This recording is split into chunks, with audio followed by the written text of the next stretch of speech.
आमच्या आकाशाने सूर्य देवात आमच्या महात्मा परमेश्वरा दयाघरात थांबता ग्रहण सवितो तुला गौरवितो तुला मान म्हणते माझ्या बाप्पा हे प्रभू विशेष प्रार्थना करते आज दिवसभर सांभाळून परमेश्वरा तू या सायंकाळच्या सवयी तू तुझ्या सेवकाला या ठिकाणी तुझ्या वचनाची पिकनिक करायला बोलवलं तुझ्या नावाने मी खूप खूप धन्यवाद देते माझ्या बाप्पा परमेश्वरा होणार वचन परमेश्वरा तू आशीर्वादित कर परमेश्वरा पगार कर वचन सांगत असताना परमेश्वरा संदेश देत असताना त्यांना तू पवित्र आत्म्याचं सहाय्य आणि मार्गदर्शन असतो परमेश्वरा एवढी स्नानशी विनंती करण्यात प्रभू श्री ख्रिस्त यांच्या गुणांनी पवित्र नाम केले म्हणून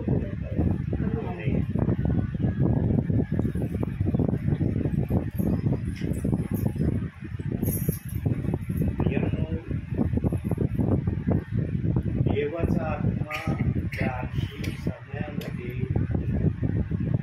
इतका विश्वास त्या गाठी घेण्यासाठी दे जल्लोषात दे आनंदात दे पवित्र आत्म्याचा आनंद पवित्र आत्मात झाले पण पृथ्वीवरच्या विश्वासणाऱ्यांसाठी तो जी पण प्रक्रिया करतो ती बोलत नाही.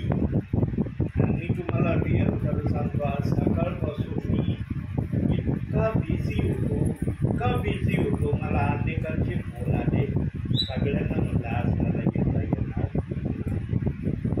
मी आज फार व्यस्त आणि त्या वैद्यांना बोलवलं होतं डॉक्टरांना भेटण्यासाठी खूप अडथळे साहेबांनी आणण्याचा प्रयत्न केला पण मी माघार घेणारा व्यक्ती एका कामात हात घातलं ना देवाला समोरून घेऊन होतो देव बाप्पा हे काम पूर्ण झालं पाहिजे. त्या उभयकांना माळीवाडा स्टँडवरून बसच भेटायला जी बस तिथे म्हणते आरणगाव आणि खडकी हे 2 स्टॉप सोडून चिखलीपासून सगळे स्टॉप घेतले जातील. ज्या पण बसमध्ये ते चढायचा प्रयत्न करायला लागले की कंडक्टर पहिले म्हणायचे कुठं जायचं यांनी आरणगाव म्हटले नाही जाणार तिथं गाडी थांबवली. परेशान झालो मी देव बाप्पा उभयनं इतके लांबून आले आणि या उभयकांना जर गाडी नाही मिळाली तर कसं होईल आणि त्यांच्या गाडीवर या दोघा उभयकांना माझ्या गाडीवर बसवून नेणं शक्य नव्हतं कारण त्यांच्या फॅमिली जरा जाड होते खूपच जाड होते त्यामुळं त्यांचे मालकच म्हणत होते की ती गोष्टी आपल्याला जाता येणार नाही. देव बाप्पा काहीतरी करतो आणि देव बाप्पाने योजना केली एक गाडी आली ते म्हणे आरणगाव गाडीत बसा आणि आरणगाव त्यांची बस येण्याच्या काही सेकंद अगोदर त्या एक ट्रिप परत मी तिथपर्यंत त्यांना नेलं दोघांना नेलं नाही पण येताना म्हणलं आता खूप उशीर होणार नाही माझी बॅग त्या सिस्टरांना दिलं मी डिक्कीवर अक्षरशः स्टेरिंग धरली डिक्कीवर आणि त्यांना बसवलं तर 2 जण बसा तुम्ही आणि मग आपण जाऊया. त्यांनी पण माझा शब्द ऐकला म्हणजे तुम्हाला कुठल्या गाड्या भेटल्या पाहिजे ना तर तुम्हाला घरी जायला वेळ ते म्हणजे ठीक आहे चालू जायचं तसं म्हणतात तसं.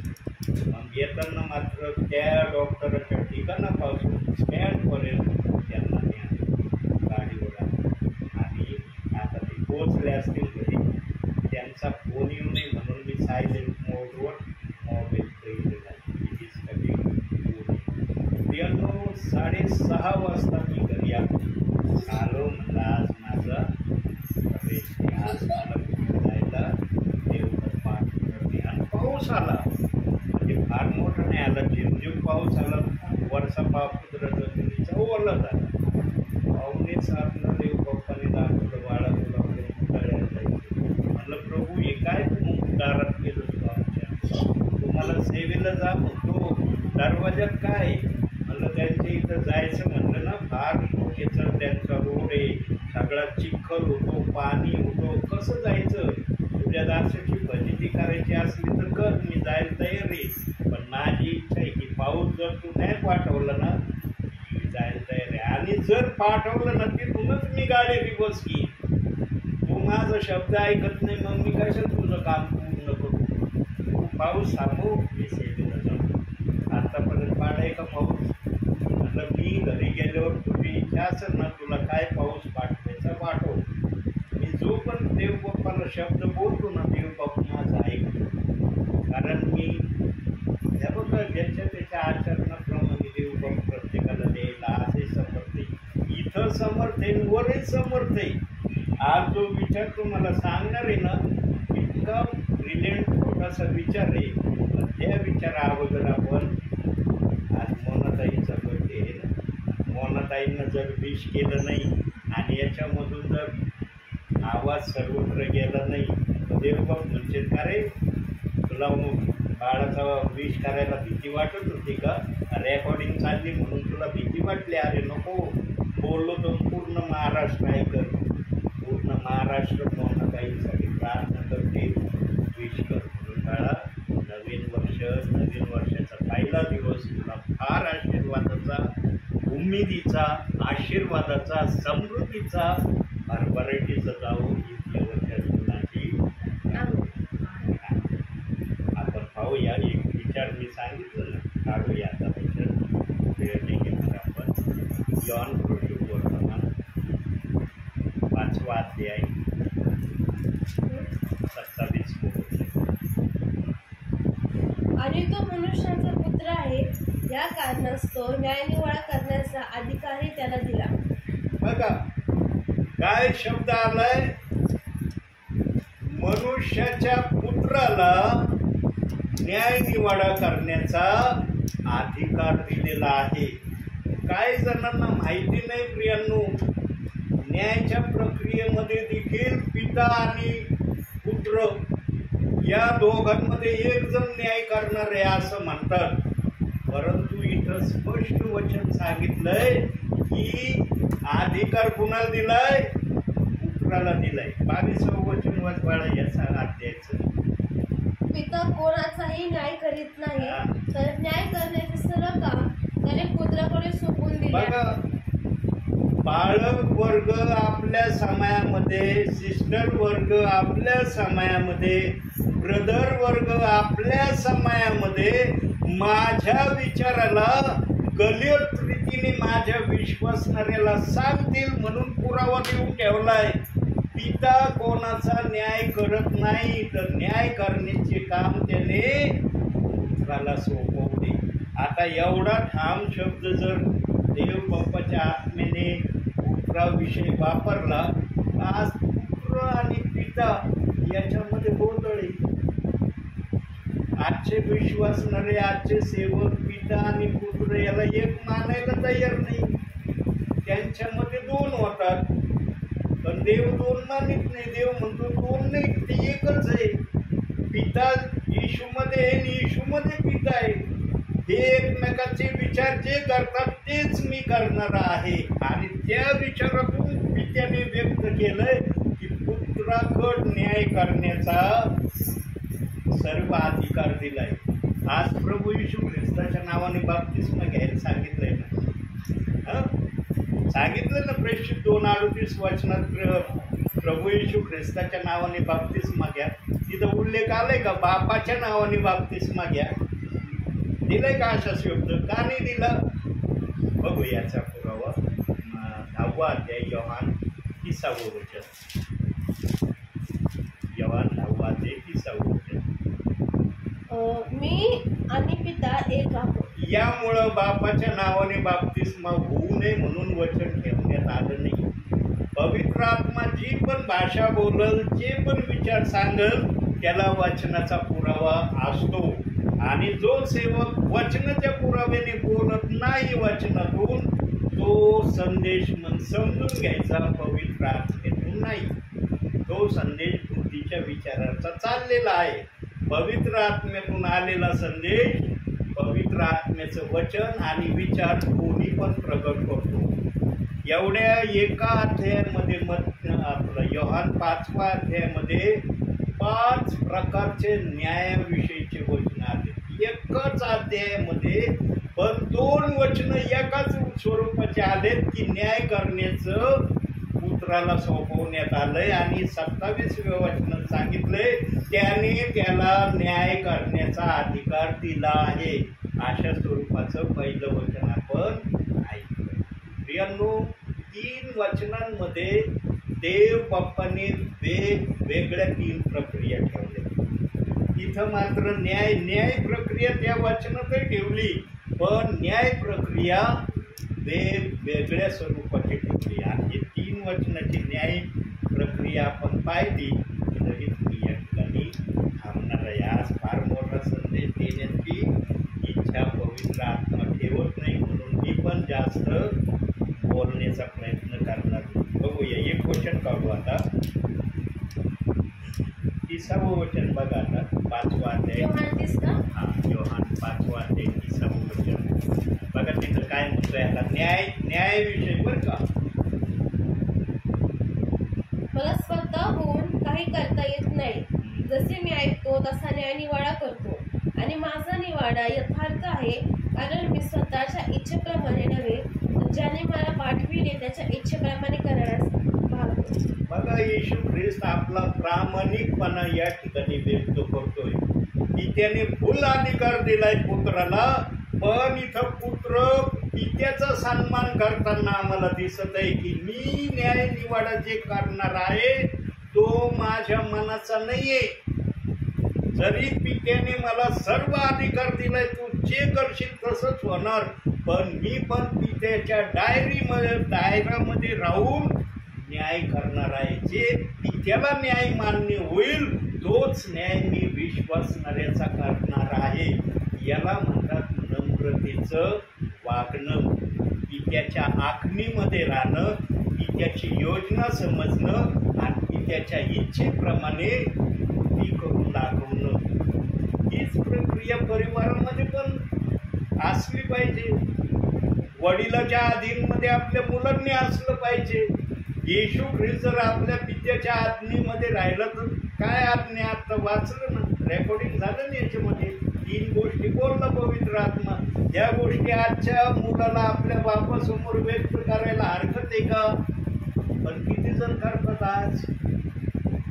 आजचे मुलं आई बापाला शिकवायला सुरुवात करतात आणि काय बोलतात? आमच्यासाठी काय केलं तुम्ही?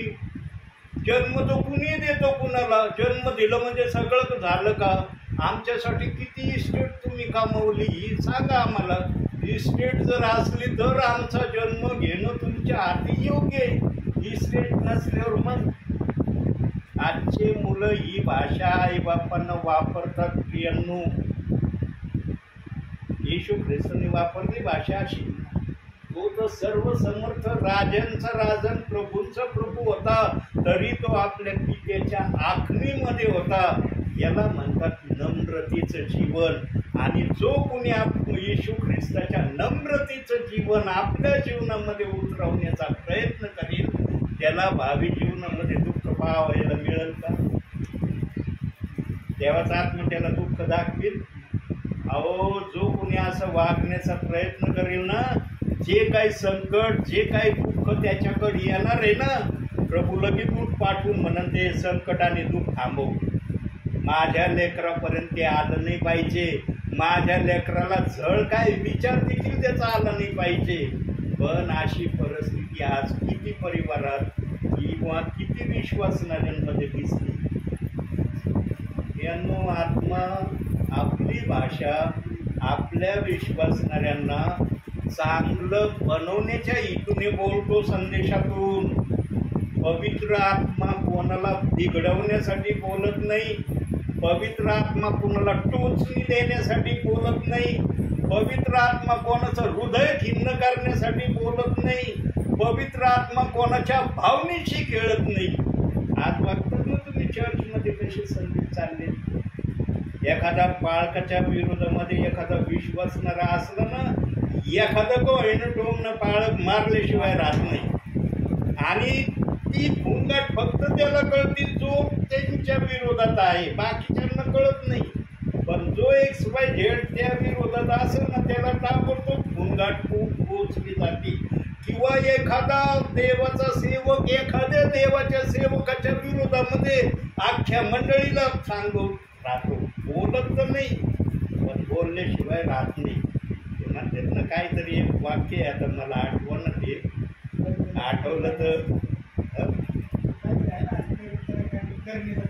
हा बोलून तर दाखवायचं नाही, पण करणीला चुकायचं नाही. ही प्रक्रिया पाळक पाळकाच्या विरोधात केल्याशिवाय राहत नाही. म्हणजेच काय, आज काही पाळक वर्ग खुन्नसीचे संदेश देत आहे. पवित्र आत्मा खुन्नसीचे संदेश देतो? लिहिलंय बायबलमध्ये की पवित्र आत्म्याने एखाद्या ठिकाणी खुन्नसीचा संदेश दिलाय. मग आजचे पाळक खुन्नसीचे संदेश पाळकाविषयी का देतात?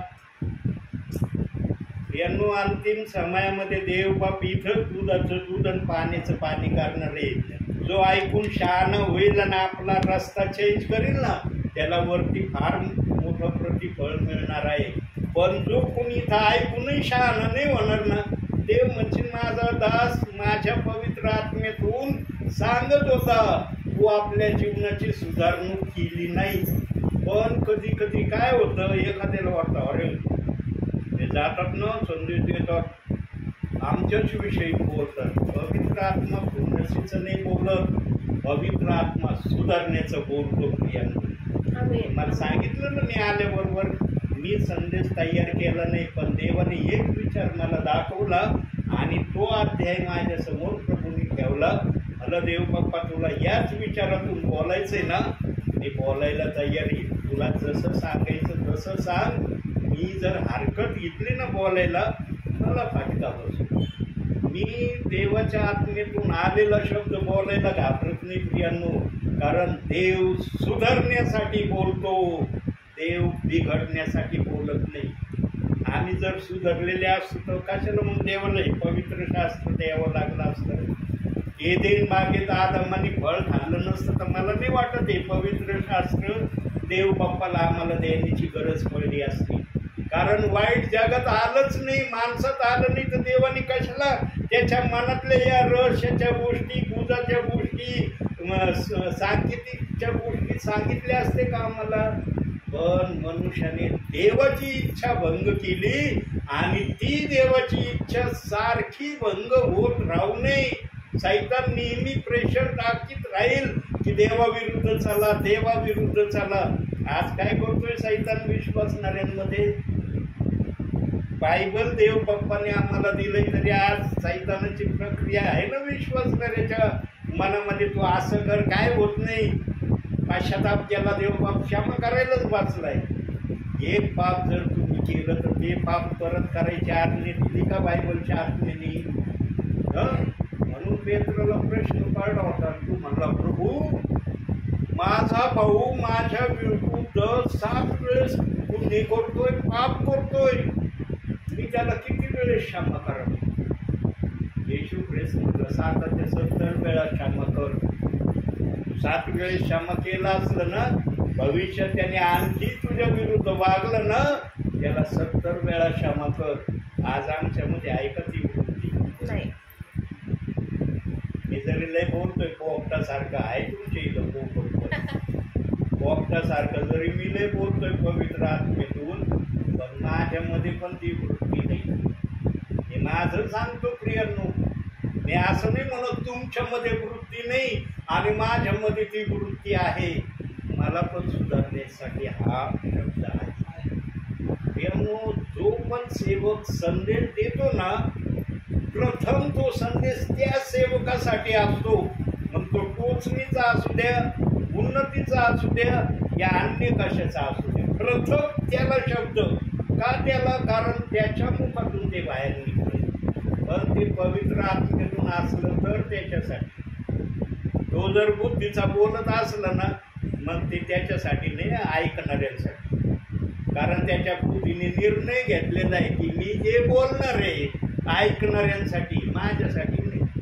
पण पवित्र आत्म्यातून संदेश असला ना, प्रथम बोलणाऱ्या व्यक्तीसाठी आहे, नंतर ऐकणाऱ्यांसाठी आहे. ही आहे पवित्र आत्म्याची भाषा. आता इथं काय वचन वाचलं आमच्या बहिणीने? माझ्याने स्वतःहून काही करवत नाही, जसे मी ऐकतो तसा न्यायनिवाडा करीतो आणि माझा न्यायनिवाडा यथार्थ आहे. कारण मी आपली इच्छा नव्हे तर ज्याने मला पाठविले त्याच्या इच्छेप्रमाणे करावयाला पाहतो. आमच्या येशू ख्रिस्ताने नेहमी आपल्या पित्याचा आदर केला आणि येशूने जर आपल्या पित्याचा आदर केलाय तर येशूची पण इच्छा आजच्या भावी विश्वासणाऱ्यांसाठी हीच आहे की ज्या परिवारामध्ये मुलं मुली आहेत त्यांनी आपल्या आईबापांचा आदर सन्मान करावा. किती जण करतात आज? किती जण करतात? आपल्या आईबाप मुलाला हे शिकवतील का? बाळा तू कधीच पवित्र शास्त्राला हात लावू नको, हे शिक्षण देतील आपल्या मुलांना? देतील का? कोणते किती आईबाप वाईट असू दे आपल्या मुलाला हे तर म्हणतील ना, बाळा दिवसातून एकदा का व्हायना तू 2 मिनिटं का व्हायना बायबल वाच. एवढं तर म्हणू शकतील ना. जर मुलगा फारच बिझी असला, फारच तो म्हणजे इतका बिझी असेल की त्याला वेळच नसेल, त्याला आईबाप हे तरी सांगते 2 मिनिटाचा वेळ काढ, झोपण्यापूर्वी का व्हायना आणि एखादं वचन वाच, प्रार्थना कर. काय तुला प्रार्थना करायची? एवढं तर आदर्शाचा किस्सा आपले मुलांना आईबाप शिकवतील ना. आणि जर एखादे आईबाप हा आदर्शाचा किस्सा शिकवित नाही आपल्या मुलांना तर समजून घ्यायचं आईबापांनाच वचन माहिती नाही म्हणून मुलांना माहिती नाही. बहुसंख्य परिवारामध्ये ही प्रक्रिया दिसते. अंतिम समयात हे ओपन उरायलंय. काही परिवारातले मुलं बायबललाच हात लावित नाही. का लावत नाही? कारण आईबापांनी त्यांना ती शिकवण दिली नाही. बाळा काय करायचं ते कर, पण रविवारच्या दिवशी चर्च मात्र मिस नाही करायची. इकडची इकडं दुनिया होऊ दे, पण रविवारच्या दिवशी चर्चला जायचं म्हणजे जायचं. बस एवढं तू केलं ना, मग आठवड्याभरासाठी फ्री झाला. तुला काय करायचं ते कर. सांगा याला ख्रिस्ती जीवन म्हणता येईल? येशू बोलतोय का असं या वचनात? 5व्या अध्याय 30व्या वचनात बोलतोय का येशू की मी पित्याचा फक्त टेम्पररी आदर करायचं, बाकी सगळं मनमानीचं जीवन जगत होतो? येशू स्वतः बोलतो मी पित्याला मान्य होणाऱ्याच गोष्टी माझ्या जीवनात करतो. किती विश्वासणाऱ्या परिवारामध्ये आज आईबापाला मान्य होणाऱ्या गोष्टी मुलं किंवा मुली करत आहेत? कारण हा संदेश फक्त तुमच्या घरापुरता नाही, माझ्या पुरता नाही. याच्यात रेकॉर्डिंग जर चालली तर हे महाराष्ट्रभर ऐकवलं जाणार आहे. अख्ख्या महाराष्ट्रातले विश्वासणारे परिवार जसा येशू ख्रिस्त आदर्शाचा किस्सा पित्यासाठी होता, असे महाराष्ट्रातले संपूर्ण परिवार नाहीत. ज्यांच्यापर्यंत हा आवाज जाईल पवित्र आत्म्यातून या दासाद्वारे, त्यांना एक संधी पवित्र आत्मा देत आहे. आपलं जीवन तपासा. तुम्ही कसे आहात, काय करत आहात आणि तुम्हाला काय करणं गरजेचं आहे. जो ऐकून शहाणा होतो त्याच्यासारखा हुशार कुणी नाही असं नीतिसूत्रात सांगण्यात आले. पण जो ऐकून शहाणा होत नाही त्याच्यासारखा मूर्ख पण कुणी नाही असं वचन शिकवतोय. आता बघा मूर्ख हा शब्द आला, मूर्खाविषयी पण बायबलमध्ये शब्द दिले. बघूया जरा आता वेगवेगळे शब्द आहेत बरं का मूर्खाविषयी. जरा 3 वचन आपण बघू मूर्खाविषयी. पहिलं वचन काढूया आपण.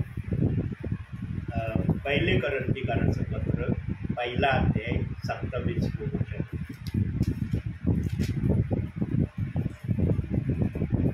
जरी ज्ञानास लाज जावे म्हणून देवाने जगातील जे मूर्खपणाचे ते निवडले, आणि जे बलवान लाज पावे म्हणून देवाने जगातील ते जे दुर्बळ ते निवडले.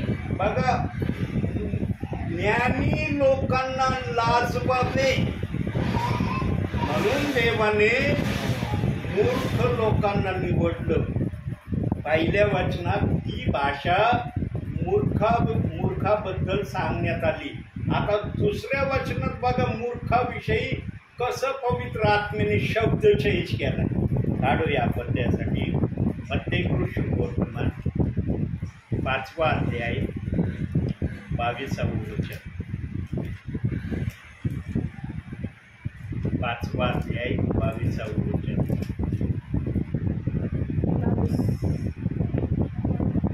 मी तर तुम्हाला सांगतो, जो कोणी आपल्या भावावर उगाच रागावे तो न्यायसभेच्या शिक्षेस शिक्षेस पात्र होईल. जो कोणी आपल्या भावाला अरे वेडगळा असे म्हणेल तो वरिष्ठ सभेच्या शिक्षेस पात्र होईल, आणि जो कोणी त्याला अरे मूर्ख असे म्हणेल तो नरकाग्नीच्या शिक्षेस पात्र होईल. बघा आता, अरे मूर्ख शब्द जर आपल्या भावाला आपला भाऊ बोलतो ना, तर वचन सांगतं की त्याला नरक अग्नीची शिक्षा देण्यात येईल. या वचनात कडक शब्द मूर्खाविषयी सांगितलाय, पण पहिलं जे वचन वाचलं त्याचं सांगितलंय ज्ञान्यांना लाजवावे म्हणून मूर्खांना निवडलंय. बघा देवाची वचनाची परिभाषा कशी. एकीकड वचनाचा सन्मान आहे, तर एकीकड वचनाच्या द्वारे शिक्षेचं प्रावधान नाही. शब्द मात्र मूर्खच आहे, शब्द बदली होत नाही. पण मूर्खाला कशा पट्टीमध्ये देव बाप्पाच्या आत्म्याने आपल्या समयामध्ये ठेवलं, आणि हे सांगण्याची प्रक्रिया पवित्र आत्म्याने आपल्या जवळ ठेवली.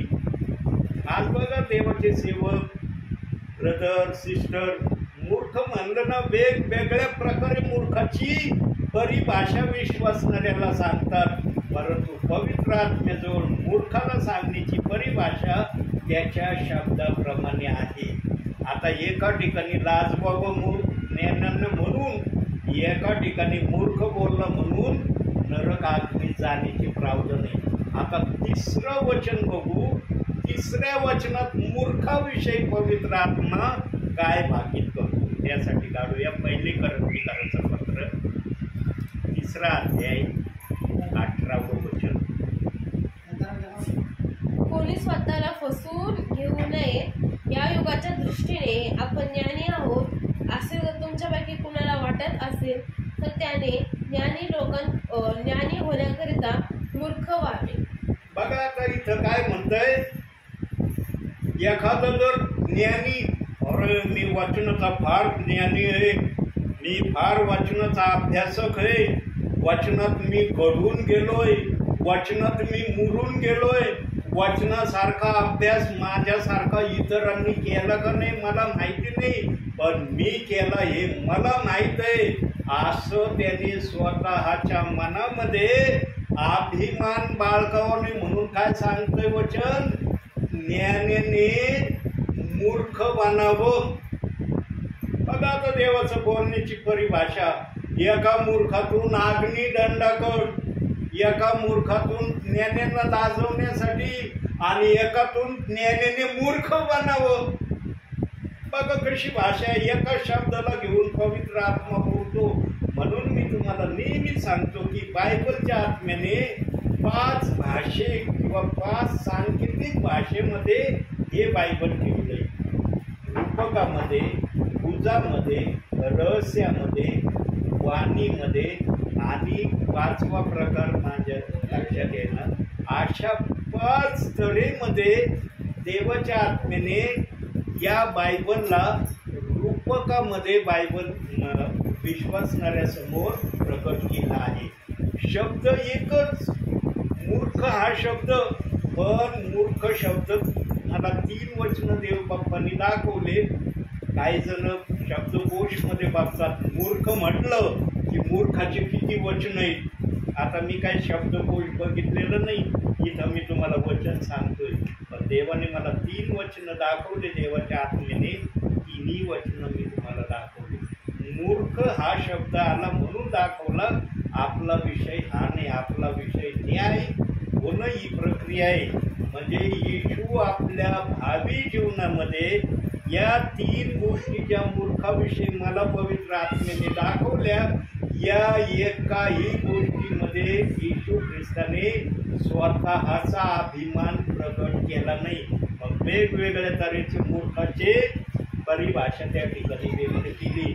म्हणजे आमचा येशू किती नम्रतेमध्ये चालत होता याचं ते प्रमाण आहे.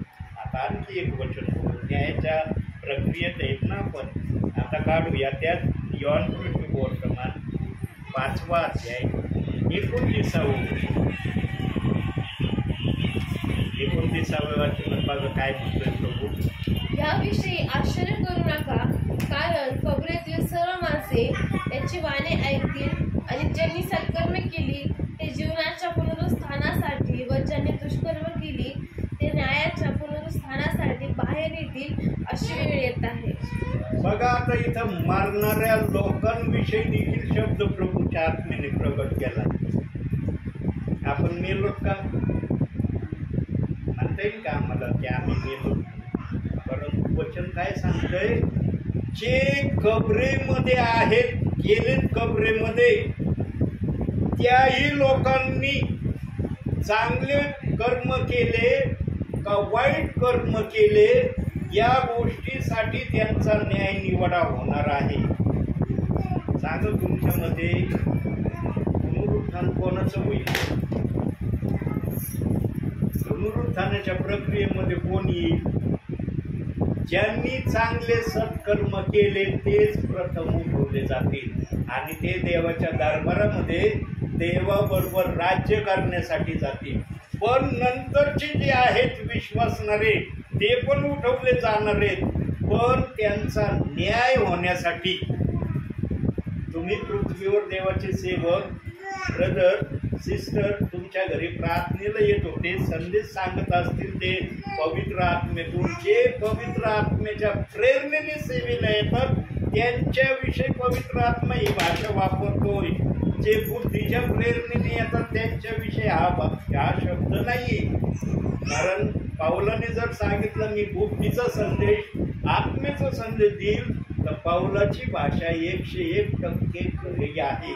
म्हणजे पाऊलाने आपल्या भावी जीवनामध्ये आपल्या माहितीसाठी म्हणूया एक तरी बुद्धीचा संदेश दिला असेल. एक आपल्याला माहित नाही पाऊलाने किती बुद्धीचे संदेश दिले, पण एक धरून चलूया. कारण त्यांनी शब्द जर वापरलाय तर आपल्या माहितीसाठी आपण एक धरून चलू.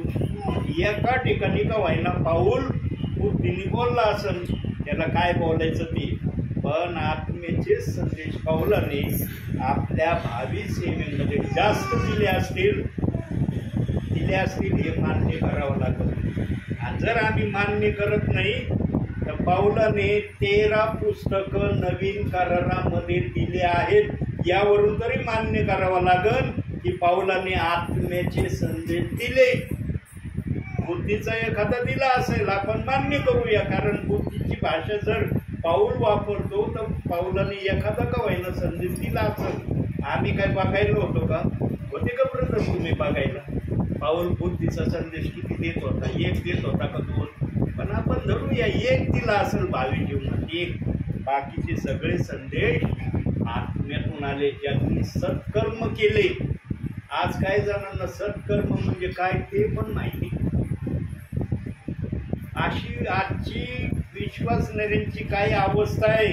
काही जणांना माहिती आहे सत्कर्म म्हणजे काय. सत्कर्माची पहिली सुरुवात कुठून होते सत्कर्माची पहिली सुरुवात कोणापासून होते? देवाला खुश करण्यापासून सत्कर्माची सुरुवात होते. नंतर माणसाला खुश करण्याची सत्कर्माची क्रिया आहे. ध्यानात ठेवा. म्हणून जाणकार म्हणतात आपल्या भावी जीवनामध्ये विश्वासणाऱ्याने सर्वप्रथम स्थान देवाला द्यावं, त्यानंतर आई वडिलांना द्यावं आणि त्यानंतर आपल्या पत्नीला द्यावं. बायबलमध्ये हे सांगितलंय की पती आपल्या आईबापांना सोडून वेगळा राहील. ती प्रक्रिया कोणती प्रक्रिया आहे? जे आई बाबा आपल्या मुलाला इच्छेप्रमाणे बायबलच्या इच्छेप्रमाणे वागवीत नसतील ना त्यांच्यासाठी ती प्रक्रिया आहे. काही जण या वाक्याला ना गलत रीतीने घेतात. वचन सांगितलं ना आई बापाला सोडून मुलगा वेगळा राहील. अरे जे आई बाबा चांगले असतील देवाचा आत्मा हे नाही सांगत की त्यांना सोडून देऊन वेगळं राहा. जे आई बाप मुलाला वचनाप्रमाणे वागण्यासाठी आडकाठी करत असतील त्या आई बापांना सोडून तू राहा आणि माझ्या वचनाप्रमाणे कर, असा तो अर्थ आहे.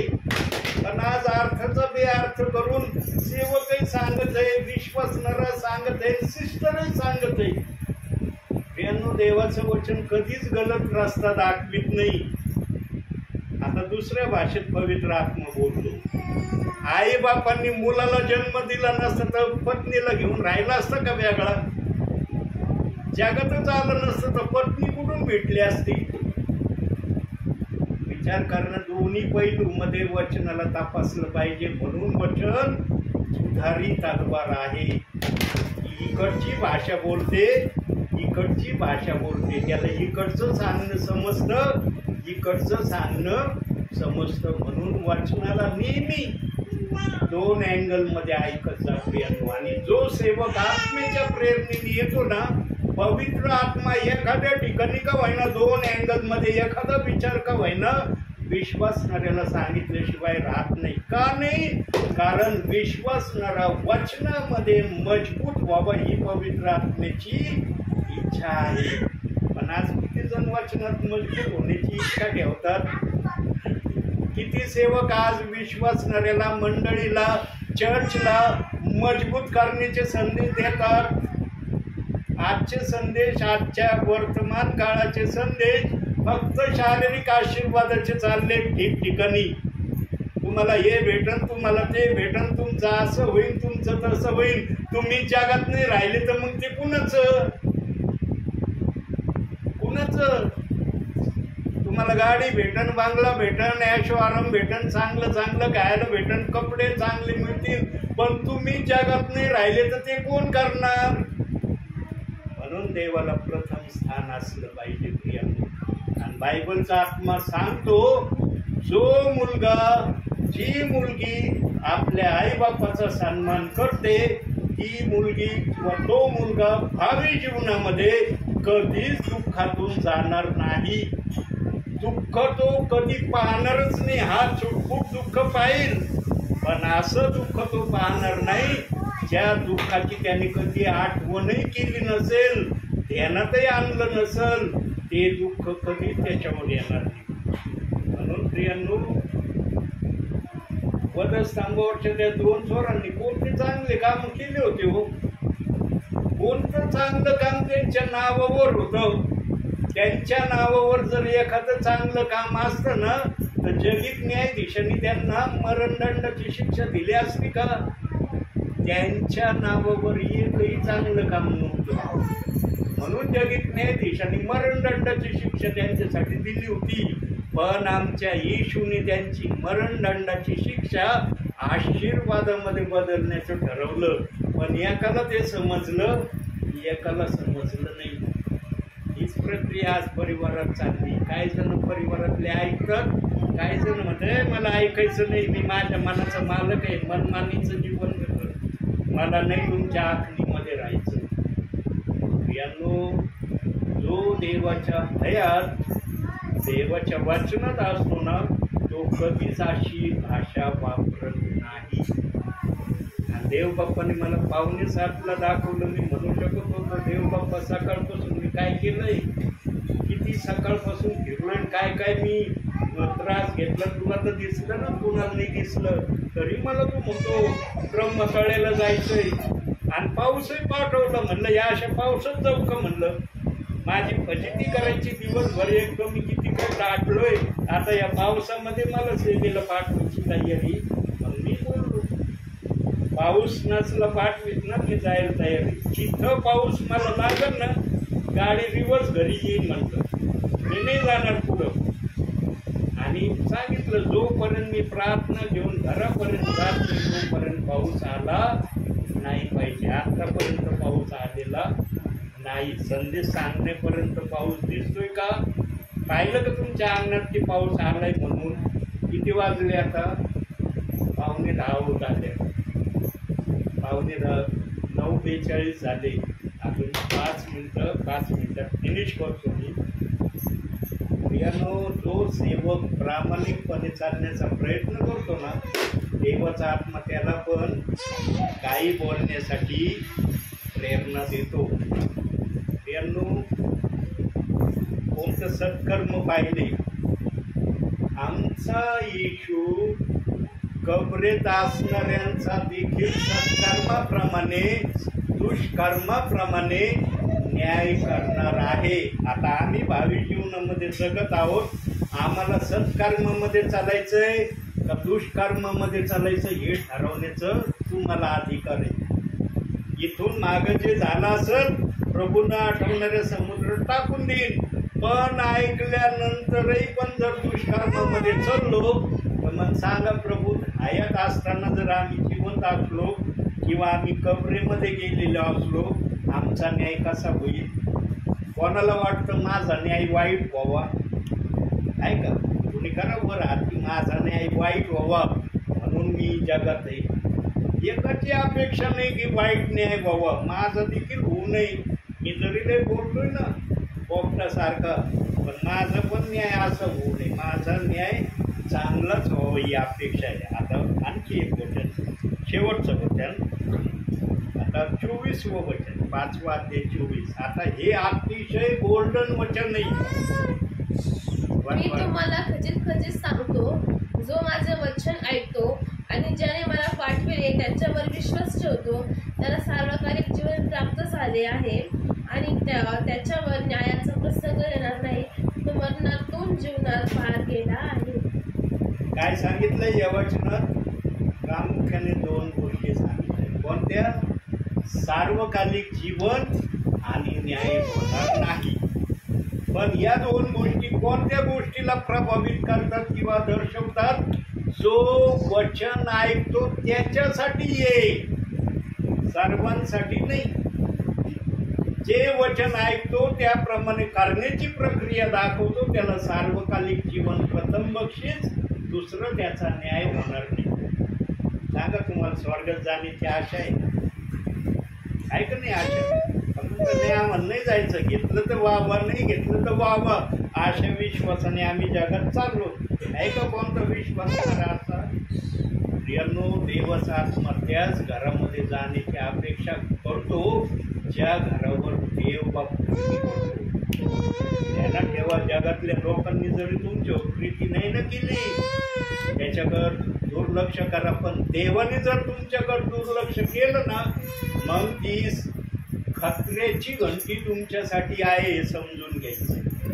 देव बाप्पांनी कधीच तुमच्यासाठी खतऱ्याची घंटी वाजवू नये म्हणून वचनात राहा, आणि जो वचनामध्ये राहतो ना त्याच्यावर कधीच कोणता आदेश देव बाप्पा आणणार। सैतान तर 10 पट लांब त्याच्यापासून दूर पळणार। अरे बापरे, अग्नी येते समोर, मी मागे सांगितलं होतं तुम्हाला, सैतान जाणून बुजून अग्नीमध्ये कधीच हात घालीत नाही।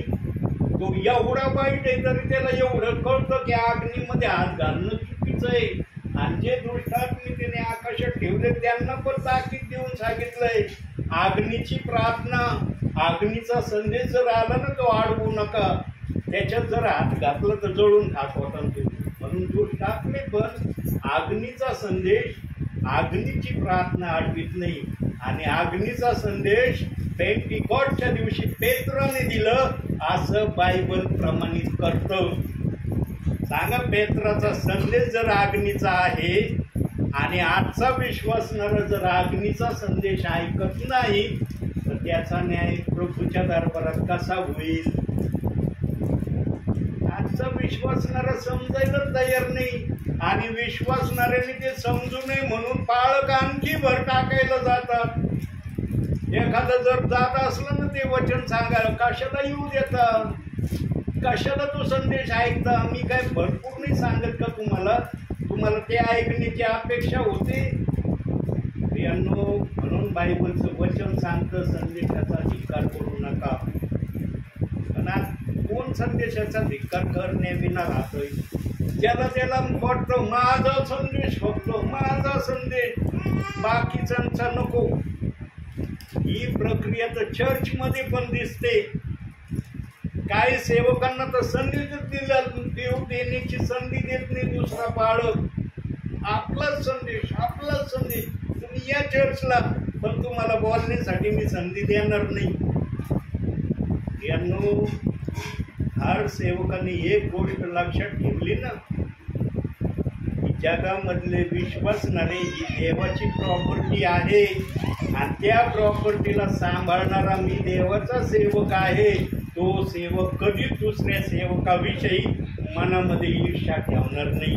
आणि तो त्या सेवकाला पण चर्चमध्ये संधी देईल, स्वतः पण त्या संधीचा लाभ घेईल. पण असं वातावरण सर्व ठिकाणी आज दिसत नाही. आज फार विचित्र वातावरण आहे प्रियांनो. आणि पवित्र आत्मा मला जर बोलायला सांगतो ना तर मी बोलायला घाबरत नाही, कारण त्या पवित्र आत्मेच्या बलबुद्धीवरच मी आजपर्यंत सेवा करत आहे. 19 वर्ष झालं मी वचन सेवा करतोय. आता काही महिने झालं संदेश तयार करणंच बंद केलं मी. यापूर्वी तरी संदेश तयार करत होतो, पण आता तर संदेशच तयार करत नाही. आणि का नाही करत?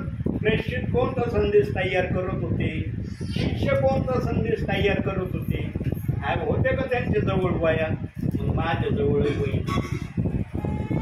त्यांना जर तू चालवित होता ना, मला चालव. आणि जोपर्यंत मला दिसत की तू मला वाचनातून चालवतो तोपर्यंतच मी सेवेत राहील. ज्या दिवशी मला दिसत ना की अरे पवित्र आत्मा मला वचनातून चालवायला आता इच्छित नाही, त्या दिवशी मी पण सेवेमध्ये दिसणार नाही प्रभू तुला. यांनो करार केला पाहिजे सेवकाने प्रभू बरोबर. तुझ्या प्रॉपर्टीला तुझ्या राज्यात आणण्याची तुला इच्छा आहे ना, म्हणून तू आम्हाला निवडलं म्हणतोस ना. तुझ्या प्रॉपर्टीला मी आणायला तयार आहे तुझ्या राज्यात, पण तू माझ्या बरोबर असला पाहिजे तर हे होणं शक्य आहे. तू माझ्या बरोबर नसला ना, तुझी प्रॉपर्टी तुझ्या राज्यात मी आणू शकेल याची गॅरंटी मी कुठून देऊ? यांनो म्हणून देवबाप म्हणला जाऊन संपूर्ण सृष्टीला सुवार्तेची घोषणा करा. पण आज मत्ते 28:19ची सुवार्ता आहे. प्रेषित 2:38 वाचनाची नाही. ते वचन आपल्या पट्टीमध्ये नाही, ते आपल्याला आपल्या बरोबरीचं नाही. पेत्राला कशाला बरोबर घ्यायचं? पेत्राला कशाला उंच करायचं? प्रभू येशू ख्रिस्ताला उंच करा. पेत्राला उंच केल्यावर काय भेटणार आहे? पेत्राला उंच नाही ना केलं तर स्वर्गात जाणं होणार नाही तुमचं. म्हणून त्याला स्वर्गाच्या राज्याच्या किल्ल्या दिल्या.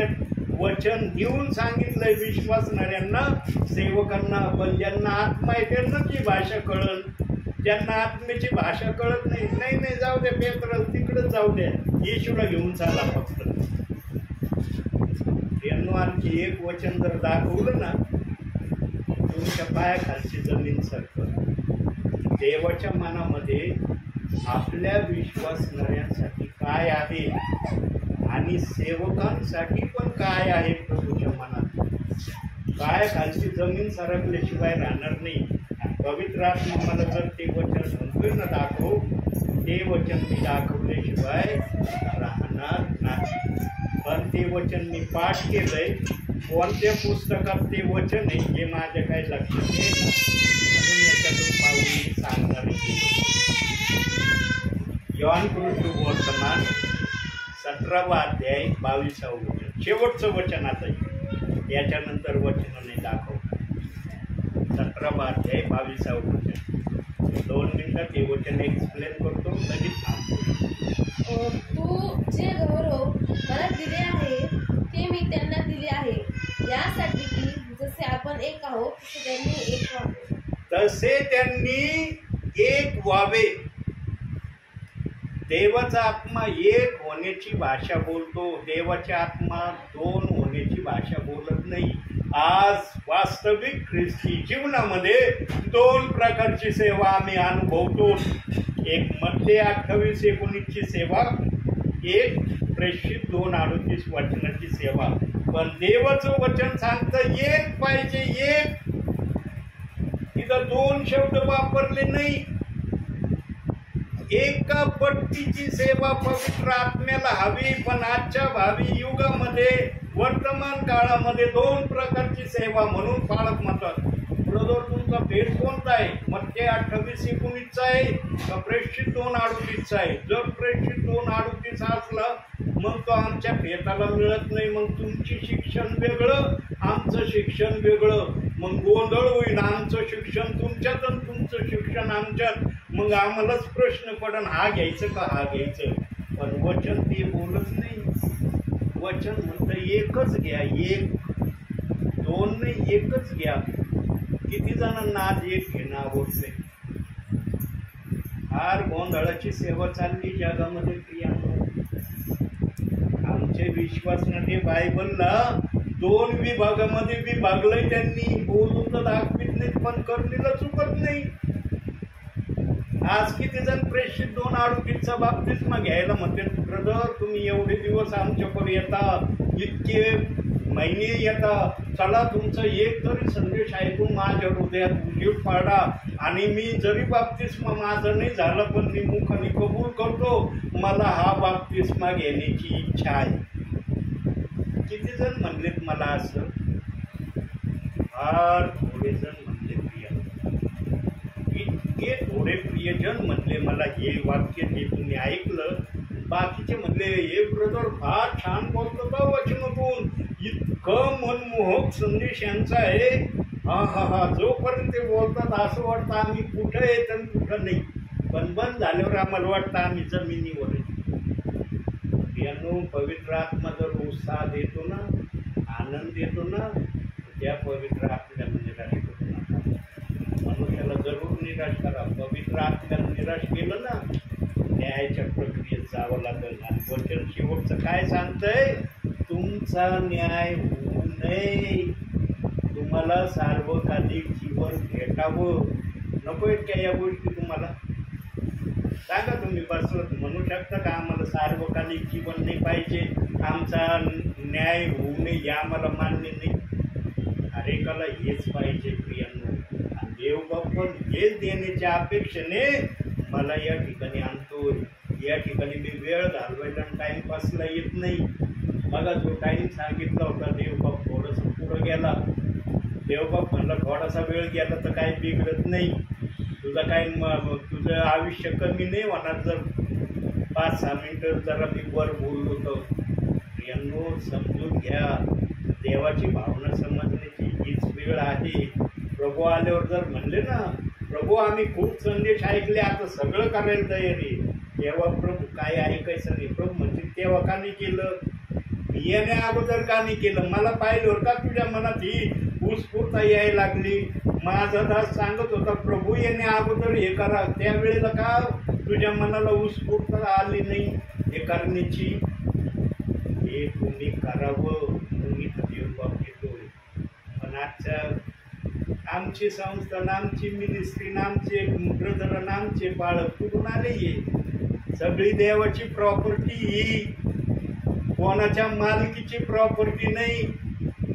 बाळक आज ना खुलेआम काही शब्द बोलतात, हे माझे विश्वास नव्हे, हे माझं चर्च. अरे देवाचं चर्च आहे, तुमचं चर्च नाही, देवाचं चर्च आहे.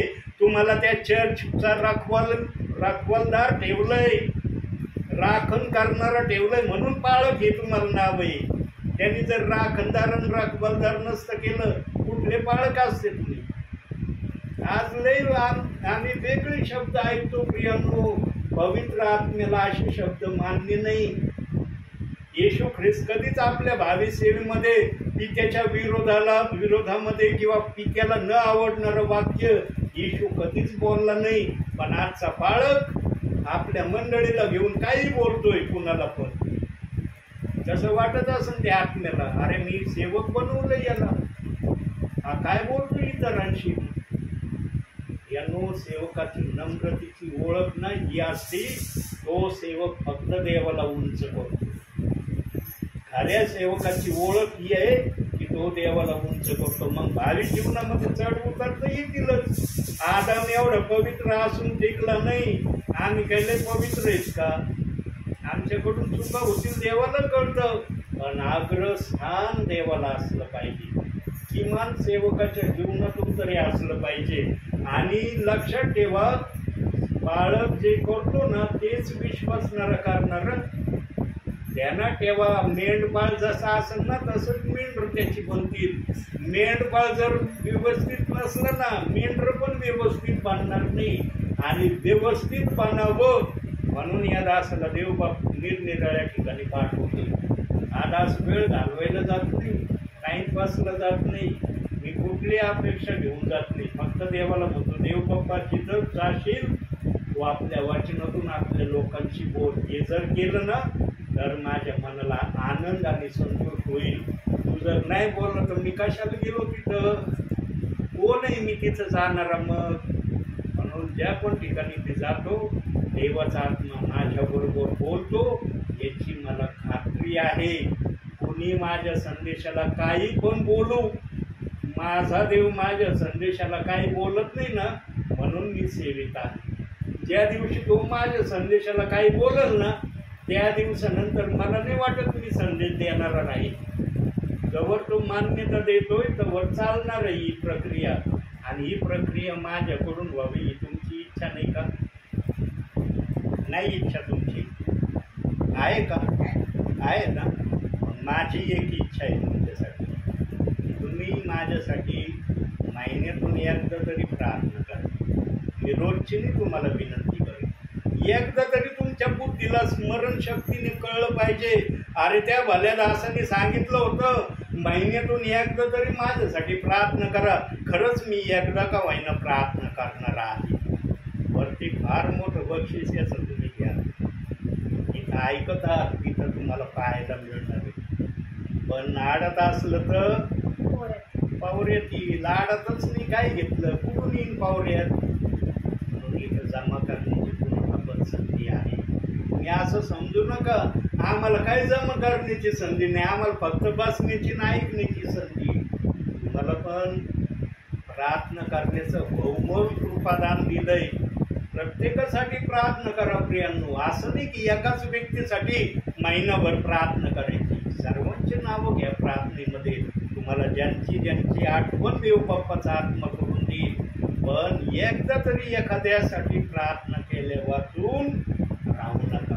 आजच्या छोट्याच्या संदेशातून देव बाप्पा तुम्हाला आणि मला भरपूर आणि भरपूर आशीर्वाद देव.